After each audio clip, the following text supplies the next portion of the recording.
नमस्कार, Katangi news portal पर आप सभी का स्वागत है। मैं हूं देवानंद मेश्राम, मेरे साथ हैं अनमोल शर्मा। और आज 14 अप्रैल है, भारत के संविधान शिल्पकार डॉक्टर बाबा साहब भीमराव अम्बेडकर की जयंती। वह भारत के पहले कानून मंत्री थे और उन्हीं की जन्म जयंती पर हमने एक नए एपिसोड की शुरुआत की है। इस एपिसोड में हम आपको कानून से जुड़ी जानकारी देंगे और कानून से जुड़ी जानकारियों पर चर्चा करने के लिए हमारे साथ व्यवहार न्यायालय कटंगी के वरिष्ठ अधिवक्ता संजय खोबरागड़े जी मौजूद हैं। खोबरागड़े जी, बहुत बहुत स्वागत है आपका हमारे न्यूज़ पोर्टल पर। हमारा पहला सवाल आपसे यह है कि कानून क्या है? मैं कटंगी न्यूज पोस्टल के माध्यम से तमाम दर्शकों को डॉक्टर बाबा साहब अम्बेडकर की जयंती की हार्दिक मंगल कामना प्रेषित करता हूं। और जैसा कि सवाल हमारे बीच में किए हैं लखन मेश्राम जी ने कि कानून क्या है। कानून को हम जब व्यवहारिक रूप में समझते तो कानून एक ऐसी मान्यता है जो सरकार जो रहती भारत की या मध्य प्रदेश की जो सरकार है वो कानून का पालन करवा कर यहाँ के जो नागरिक की सुरक्षा मुहैया कराती है। और कानून जो नागरिक है उसको उन कानूनों का पालन करना चाहिए और उसको कानूनों का पालन करके समाज में एक शांति व्यवस्था बनाए रखना चाहिए। ये उसका अपना एक दृष्टिकोण है। और ये जो कानून है ये समूचे दुनिया के लिए व्याप्त हैं। और कानून ठीक उसी प्रकार से जैसे मछली को जीने के लिए पानी और वैसी मानव को जीने के लिए कानून की आवश्यकता है। अनमोल, आपका कोई सवाल? मेरा सवाल है कि कानून की प्रकृति क्या है?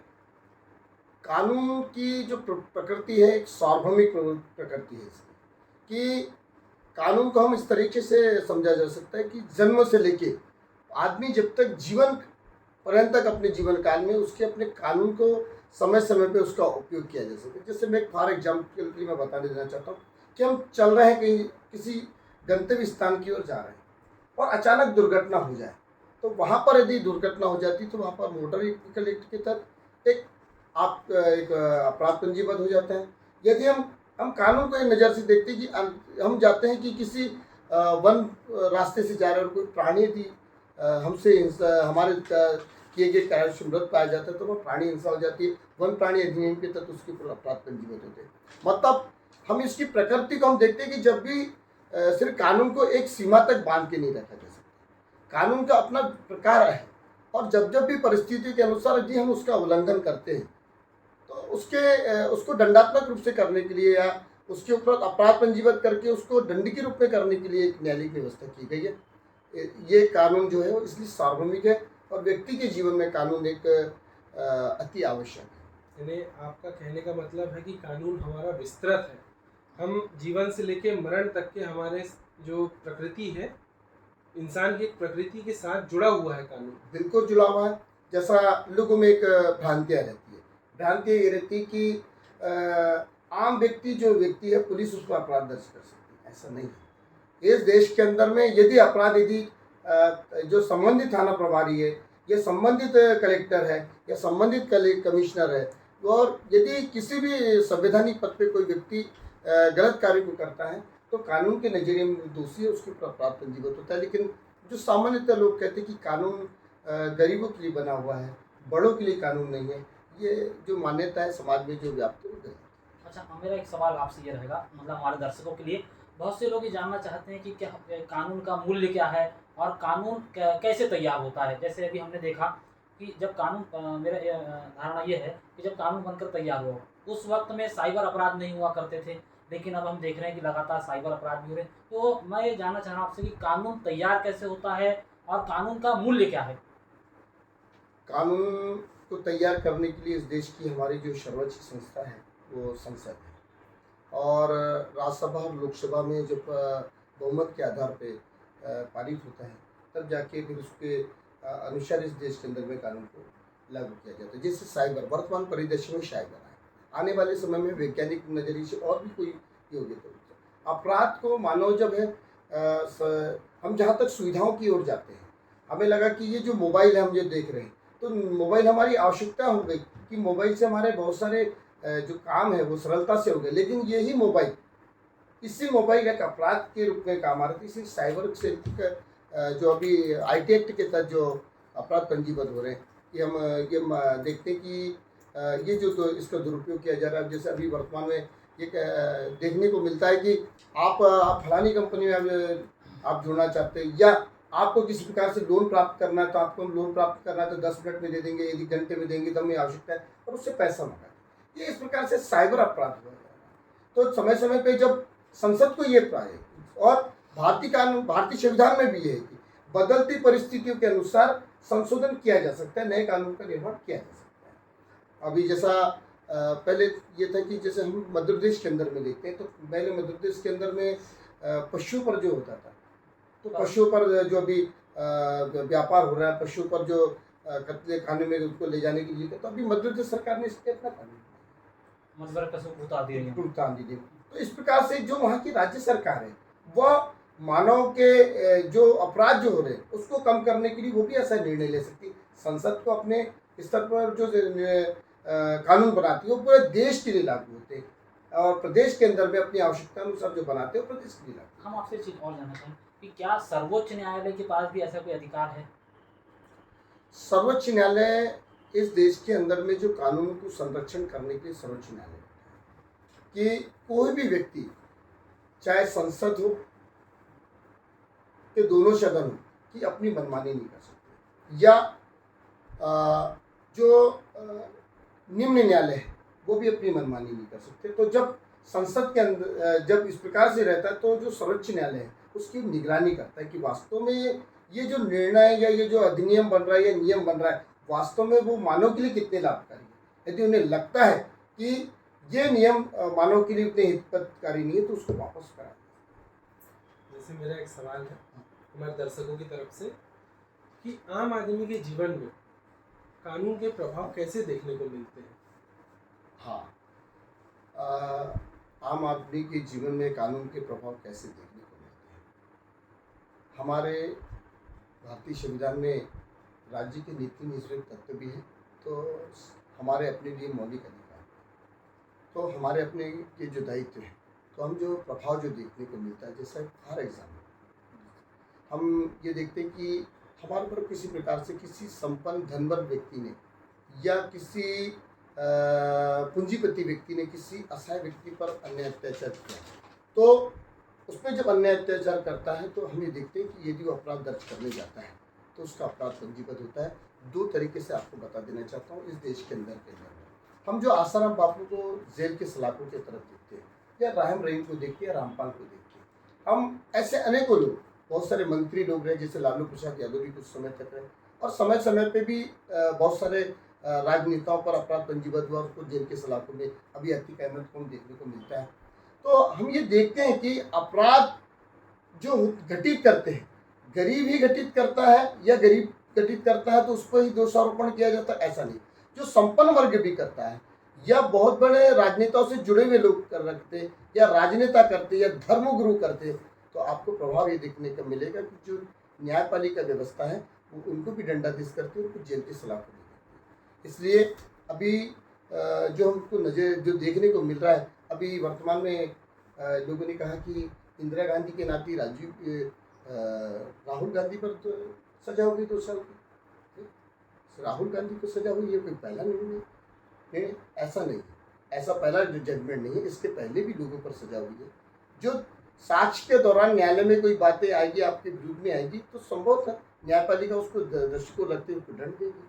तो हमको ये देखना पड़ता है कि बड़े बड़े लोगों को दंडादेश हो सकता है, बड़े बड़े लोगों को दंड मिल सकता है, तो आम आदमी को भी मिल सकता है। गरीबों के लिए न्याय नहीं है, सभी के लिए न्याय। जैसे आम आदमी और जो गरीब हैं उनमें कई तरीके की भ्रांतियाँ फैली हुई है कि जो कानून है वो सिर्फ पूंजीपतियों के लिए, पूंजीपतियों का है, तो इसको आप कैसे जनता के सामने रखेंगे?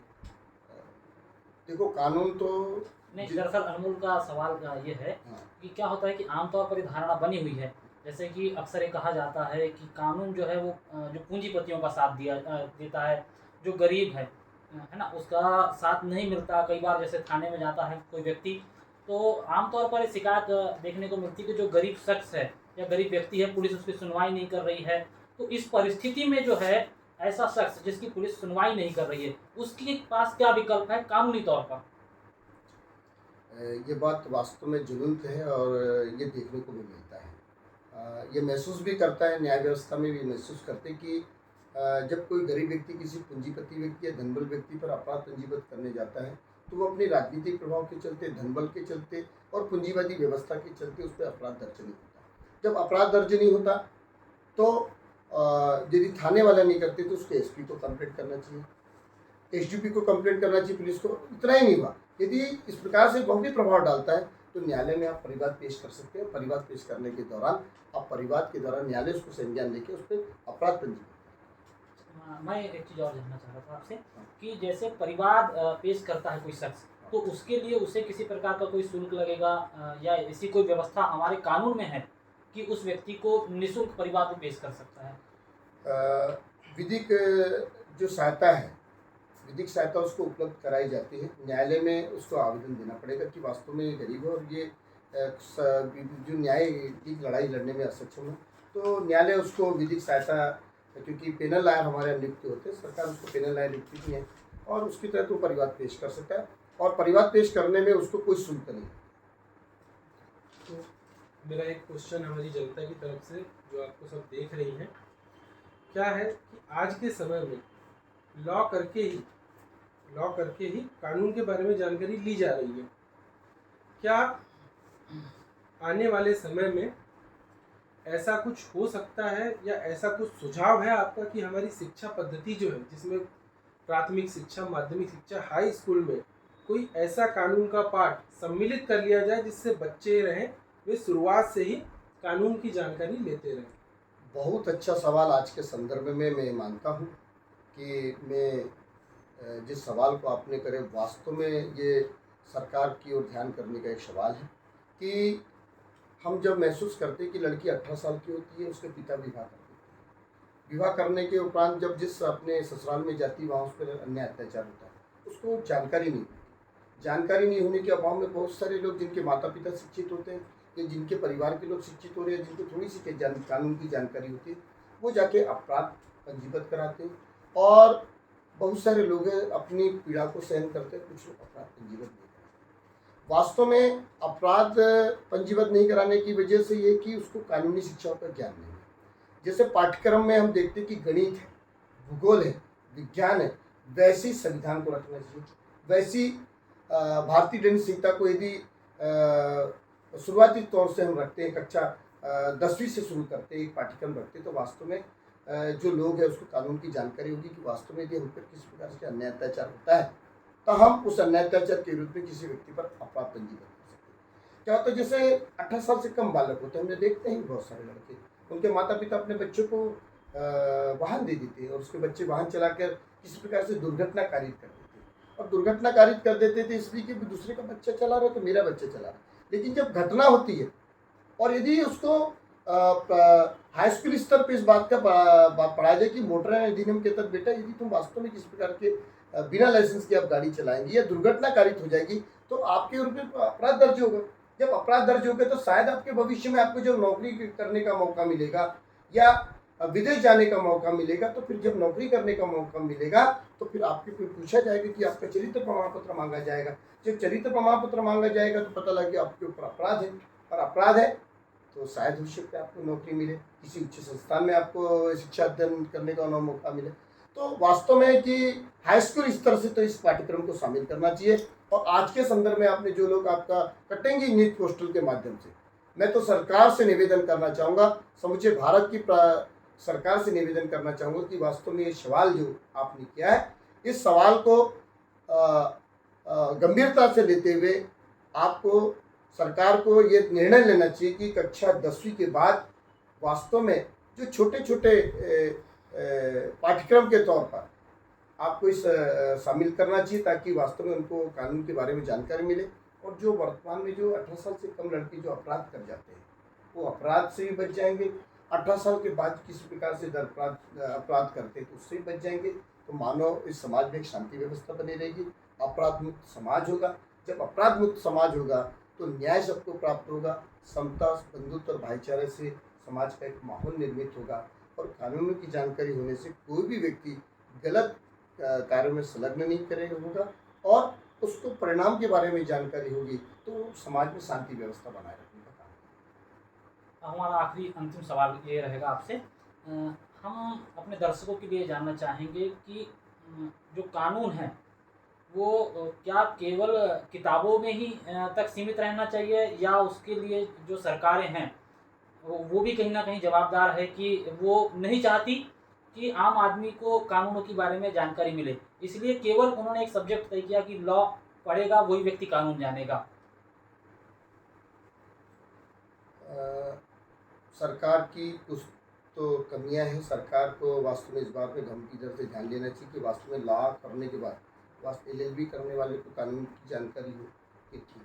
कानून की जानकारी भारत के तमाम नागरिकों को होना चाहिए। यदि होगी तो वास्तविक रूप से यदि समाज में यदि इसकी जानकारी होगी, जैसे एक सवाल करते हैं कि बहुत सारे लोग, जैसे मध्य प्रदेश आबकारी अधिनियम के तहत अपराध पंजीबद्ध हो जाते हैं, बहुत सारे आदिवासी लोग, इनकी इसके बारे में जानकारी किसी को लोगों को बता दी कि आदिवासी को तो शराब निकालने में ये सरकार ने अनुमति दे रखी है, लेकिन ऐसा नहीं।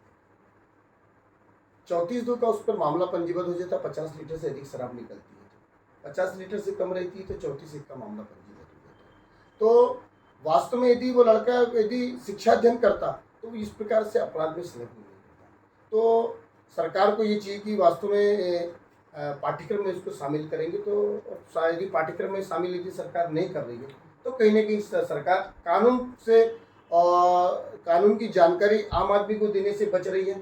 लेकिन न्यायपालिक व्यवस्था ने एक इसकी व्यवस्था कर रखी है कि विधिक शिविरों का आयोजन करती समय समय पर। विधिक शिविरों का आयोजन करने पर जो न्यायपालिका से जो जज लोग नियुक्त होते, समय समय पर गाँव में जाकर विधिक शिविर के माध्यम से लोगों को कानून की जानकारी अवगत कराते, अपराध मुक्त समाज कैसा हो उसकी जानकारी अवगत कराते, एक गरीब व्यक्ति भी न्याय प्राप्त कर सकता है उसकी भी जानकारी प्राप्त करते, और जो लोग व्यक्ति सक्षम नहीं होता वो निःशुल्क उसे कानूनी सहायता दी जा सकती। इस बारे में विधिक सहायता शिविर के माध्यम से न्यायपालिका व्यवस्था ये व्यवस्था कर रखी, लेकिन लोग इसको जानना और समझना भी नहीं चाहते। कहीं ना कहीं आम आदमी भी इससे समझना नहीं चाहता है, इसलिए आम आदमी की भी इसकी नैतिक जिम्मेदारी कानून को समझे और समय समय पर सरकार की जो योजनाएं हैं उनके बारे में और न्यायपालिका जो विधिक शिविर चलाती है उसको समझने का प्रयास करें, तो शायद उनके लिए भी लाभ होगा और समाज के लिए भी लाभ। बहुत बहुत धन्यवाद। हमारे साथ थे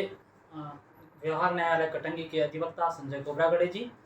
तो आज हमने जब जाना कि कानून क्या है, और एक बात इसमें तय होकर खुलकर के सामने आई है कि कानून की जानकारी नहीं होने की वजह से अपराध घटित होते हैं।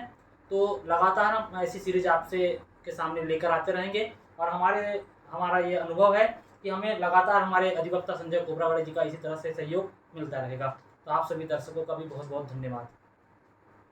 अगर आप हमारे इस वीडियो को फेसबुक पर देख रहे हैं तो लाइक करना ना भूलें, और अगर आप हमारे इस वीडियो को हमारे YouTube चैनल पर देख रहे हैं तो सब्सक्राइब करें, साथ में लाइक करें और अधिक से अधिक शेयर करें।